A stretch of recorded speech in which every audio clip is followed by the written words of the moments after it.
Hi, this is Ian from EssentialTennis.com, and I want to help you rehabilitate your tennis elbow. Tennis elbow is one of those injuries that's really frustrating and very difficult to get rid of oftentimes. And that's why I'm really thankful that I was joined for a series of 3 videos with a professional athletic trainer named Ryan Stevens. He takes us step by step, and he's going to show us exactly the exercises that he uses with his clients that he works with in person, ranging from average, recreational athletes all the way on up to high-level professional athletes. And in this first video, we're going to cover stretching exercises that you can use to begin to start to rehabilitate that tennis elbow. The first stretch we're going to do, we're just going to target the wrist extensors, flexors, and the supinators of the wrist. So first thing is just palm forward, okay? All right, up, down, and turn around are the 3 stretches. First one is up. Going to be pulling on the top of the fingers to get that stretch along the bottom side of the forearm. Okay. All right. With these stretches, you want to hold them for 10 to 15 seconds, multiple reps, 2 to 3 times ideally, to get a really good stretch. This is also something you can do if you go up against the wall to get a good stretch as well with this. Pulling the fingertips back so you get the tendons through the hand as well as the forearm muscles with this stretch. If somebody at home is struggling with tennis elbow down at the bottom there, and performing a stretch like this kind of makes it angry, if it's painful, is this something that they should be doing? This is a stretch where you don't want to do past the point of pain. If you do have some discomfort, okay, you want to just stretch to the point where you feel tension, not so much pain. Okay. And very slow, progressive hold into that stretch, okay, holding it for the length of time. If it does inflame it and make it more painful, even with backing off and doing it lighter, then again, you don't want to do that. You probably want to follow up with a medical professional to find out what's going on. This is stretching the primary muscles that help to grip the racket. So this is a very important stretch. Okay, on the flip side of that, you're going to go down. Okay, so same arm position, but now you're pulling your hand down. Okay, first with his palm open, so he's going to really get a good stretch through his forearm here in the back of the hand. But then also you can also curl your fingers underneath with the same kind of stretch.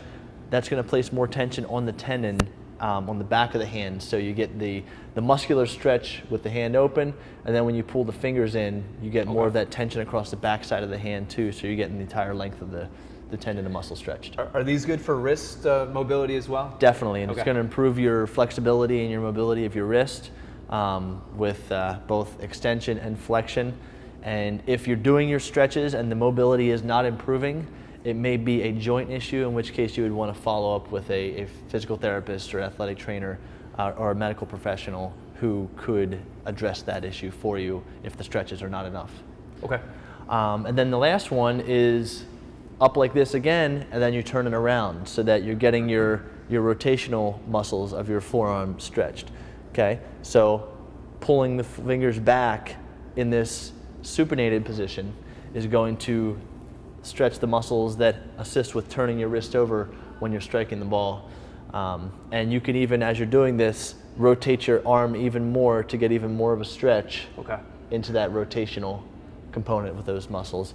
And same thing, 10 to 15 second holds, 2 to 3 times.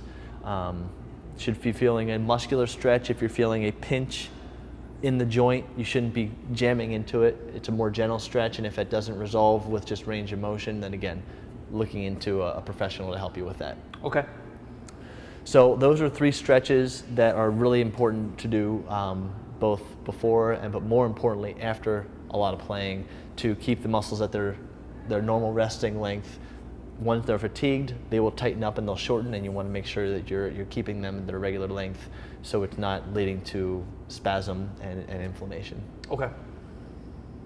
All right, so that brings us to the end of video 1 of 3. There's 2 more coming.